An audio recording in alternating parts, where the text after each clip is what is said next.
It's 9 o'clock and the sun is still up. It's a beautiful evening. It's not cold out at all. Everybody's out and not a soul other than maybe Americans or people with kids are having dinner.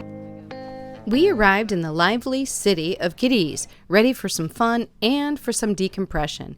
As you may recall from our previous 2 episodes, we just passed through waters plagued with orca attacks on sailboats. Right now, we are thrilled to be walking the busy streets and eating up the sights and sounds. We certainly are not in the clear in terms of potential for orca attacks, since they will soon begin their migration from the waters just outside of Gibraltar Strait toward the southern tip of Portugal, where they will then head north toward the Galicia area of northwest Spain. That's also our intended track over the coming month.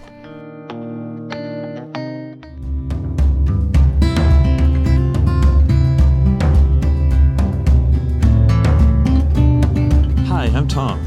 And I'm Karen. Welcome to Life 4.0, where we share our adventures of life on board our sailboat as we explore this amazing planet, one anchorage at a time.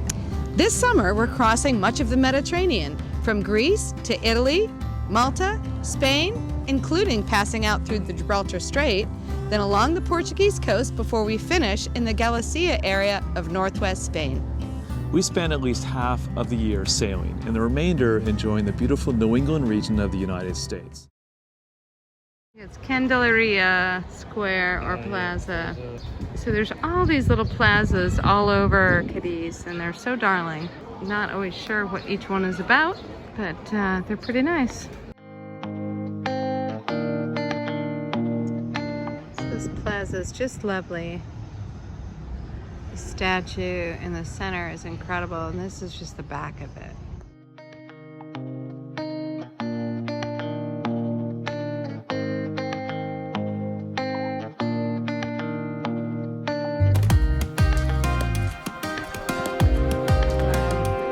We sailed around this fortified point as we entered the large harbor of Cadiz.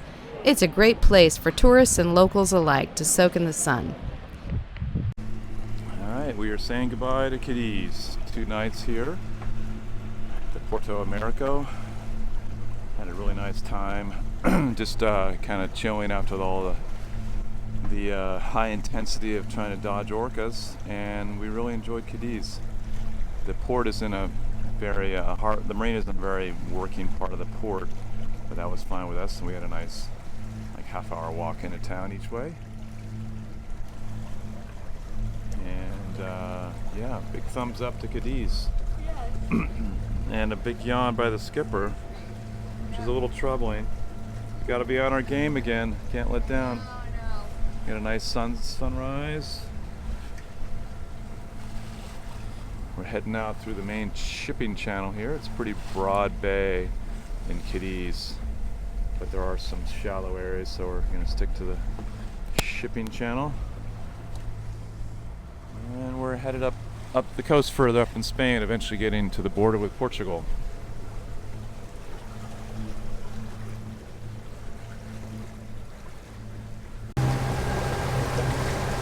U.S. warship. This is that's Sture, over.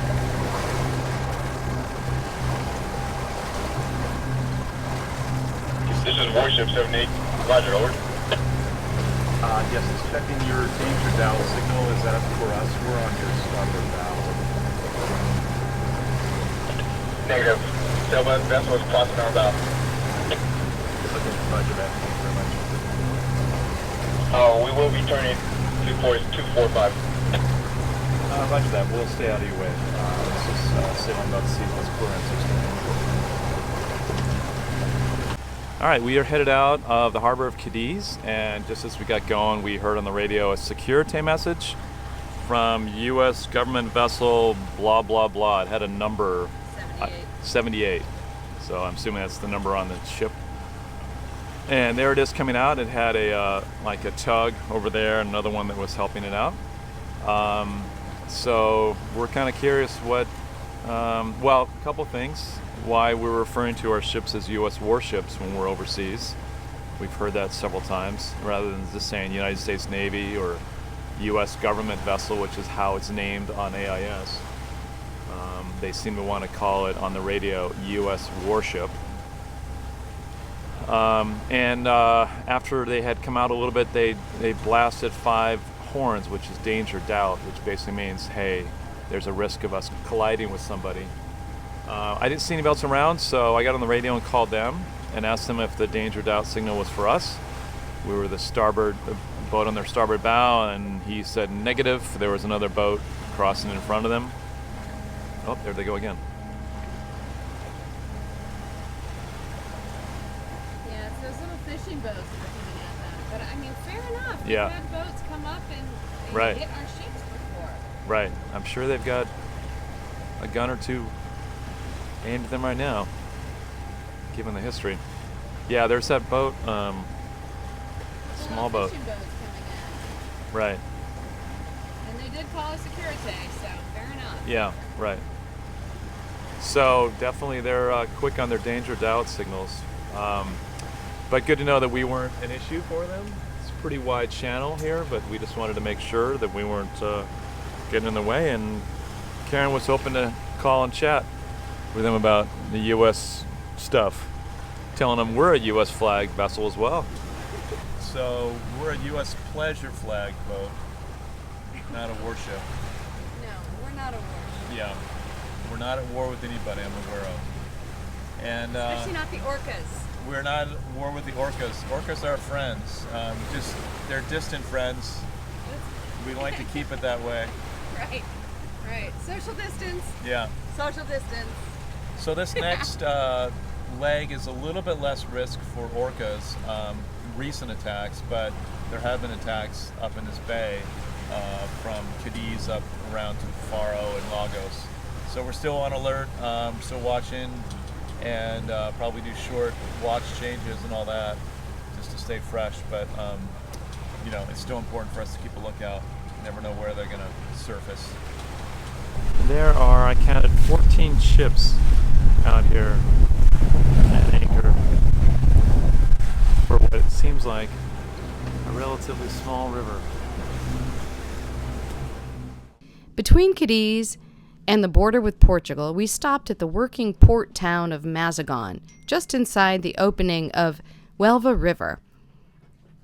Even these more industrial places have charm, and it is fun to witness the typical life of locals as we pass through. And a nice sunrise over Mazagan. One of the neat things about the town was they have a lighthouse right in the town. There's like a beautiful park, a bunch of people out there playing last night with kids and scooters and all that, and you know, just like next door to it was that lighthouse right past them, right by the buoy right there. So that was a nice charming spot. They've got a great huge breakwater here protecting from westerly winds. Get up here. So yeah, huge long breakwater, and then the working port down there, and a lot of people out getting ready to start their day of fishing on the water. Seems like every port we arrive at, there are little sailboat races. That's right. Villarreal de Santo Antonio is the name of the town. The river is the Guadiana. Guadiana. Right, Guadiana. Rio Guadiana. So anyway, now that we finally got all those names right, a little sailing school just took off, and the current here is at least 2 knots coming through here. It could be even longer. Like, watch this boat over here, the power boat. He's trying to turn in sideways, and it's just scooting past. Yeah, it's pretty crazy. We just came up the river Guadiana, about a mile, and it's down here. That's out there toward the Atlantic Ocean. And I'm in Portugal. So I'm standing in Portugal for the first time. It looks like a lovely little town behind me. Can't wait to start exploring it. It's supposed to be really cute. And over there is Spain. So this river divides Spain and Portugal. It was a little nutty coming in here. We had the current with us, and we came onto this dock between 2 other boats. So it was just definitely nutty to try to steer into here. So it's quite narrow in here. The entrance is right up there where that dinghy is going out. So right there, so just a 20 meter opening down there for coming in. So the current is coming up this way, and sort of we were able to make it through. And I realized just as we got in here that there was another boat leaving, going out of this waterway. So steering to get out of their way was a little tricky. And then as I did that, I oversteered and I came pretty close to this boat behind us. Gave them a little scare. I was able to straighten out, but that time I had gotten a little beyond where we are on this river, so I had to reverse to back up. It was definitely tricky to get into this little spot, but there was a couple of marineros, helper staff that work for the marina, and they were rock stars and helped us get in and get tied up. Here's our first sighting of the amazing mosaic artwork the Portuguese put into their walkways and outdoor plazas. Over the coming weeks, we would see many examples of these.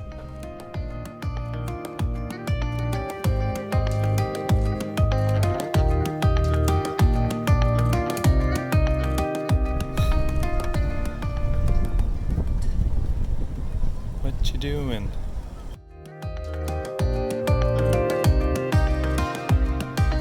Now we go inside the barrier islands that enclose this expansive estuary. This whole area is often referred to as Faro, after the largest town in the area. Yep, you're doing good. You're in the deepest part of the channel.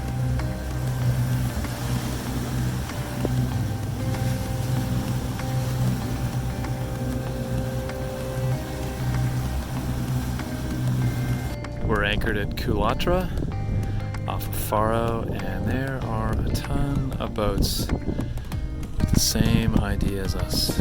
How did they figure this out? We got a little marina here. There's also a second anchorage way down there, which we may try tomorrow. It's apparently a little less busy here. Here you've got a lot of water taxis, like these two yellow boats here, I believe, and other fast-moving craft. They're going zipping all around, so it's a little busy and crazy.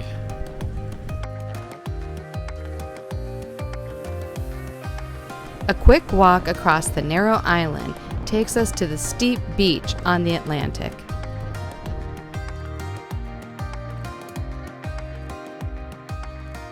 Okay, so we're in Faro, and the sun is just about to set. It's one of the amazing things around here is the sunset. So it's a little windy. I'm hoping you can hear me okay. Boats are still coming in. It's pretty amazing that there are boats moving all the time. Somebody said they counted the number of boats in just this one anchorage, and it was like near 200 at one point. So lots and lots of people are really interested in coming to this place. And now you can see it's almost low tide, and you can see a whole bunch of mud flats over there opening up. So we're gonna go out tomorrow at low tide and explore. It should be pretty cool. Like all that land over there in front, over near that red buoy. None of that was visible when we came in. So pretty impressive. All right, so we've landed on this island for a very short period of time, I suspect. It's pretty cool. You can see over here, this is the opening to the ocean. This is not the one we came through. It's very shallow. So you can only come through there probably with, gosh, a draft of a meter or less. Yeah, you can see it starting to come down the center. This island's gonna be gone soon.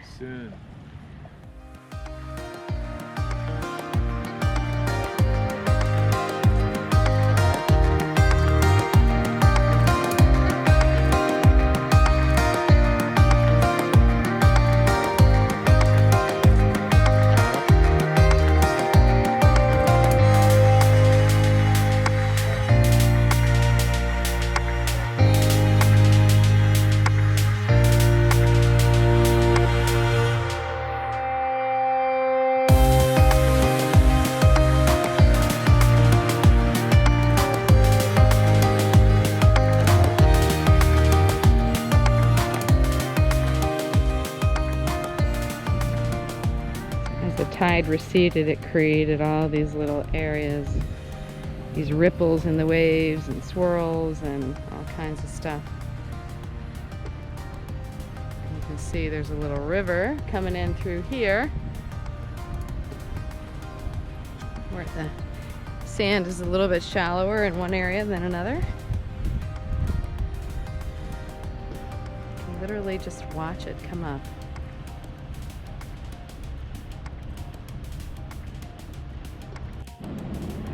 All right, so our dinghy, we left it almost near the edge of the island. Gosh, this island is disappearing fast. This is our little family car. Yep. So this is the anchorage near Faro that winds through here. We are way over there, I believe. Yeah, I think so. I can't see the lighthouse, but it's somewhere through there. Yeah, I just can't quite picture. Oh yeah, there we are. The lighthouse is on the other side right there. So that's where we came in, to this Laguna area, and we anchored over there. We came over here today by a street taxi, not a boat taxi, for a doctor's appointment for Tom, for his eye. And we're just touring around Faro, which is a really cool old town. And yeah, quite pretty. And there's my husband. All right, we're up on top of the tower of the cathedral, near the center of Faro. Here's the bells up on top of here.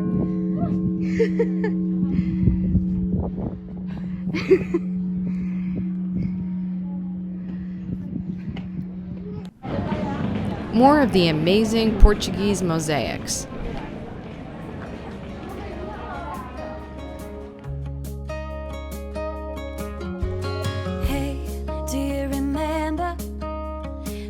Something years ago, those cold nights in December. Look at this, even just surrounding this plant box, they have all this decorative tile surrounding here. It's really impressive. It's just everywhere. Everywhere you walk, they're using different colors of tile. They're all not really tile, sort of a smooth sandstone or something. I'd pack my bags right now. If I could play back, rewind, I wouldn't. Before heading to our anchorage for the night, we stopped by this area, Praia de Marinha, for a dinghy tour of these terrific geological features. This is the arch? Yes. Ah. Oh yeah, and all these little holes for birds probably. A pair of jeans and a dusty shirt. We didn't have a dime. No, you and me were poor as dirt. All we had was time.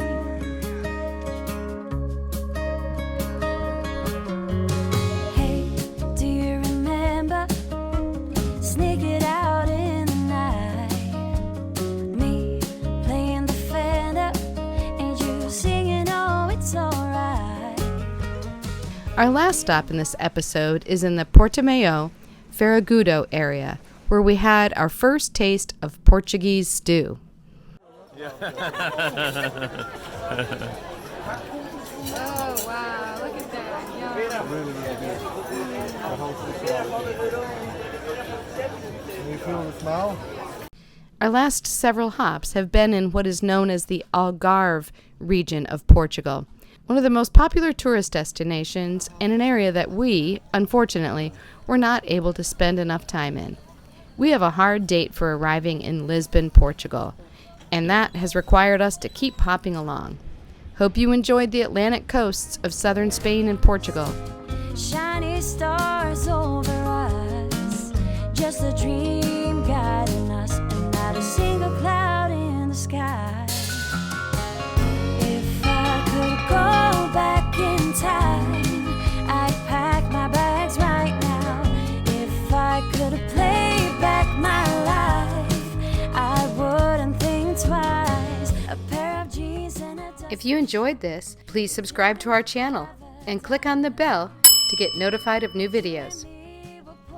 Next time, we'll visit the dramatic coastline leading up to the southwestern point of Portugal, Cabo de São Vicente. We'll round that proud headland and point Zero's north. Thanks for watching.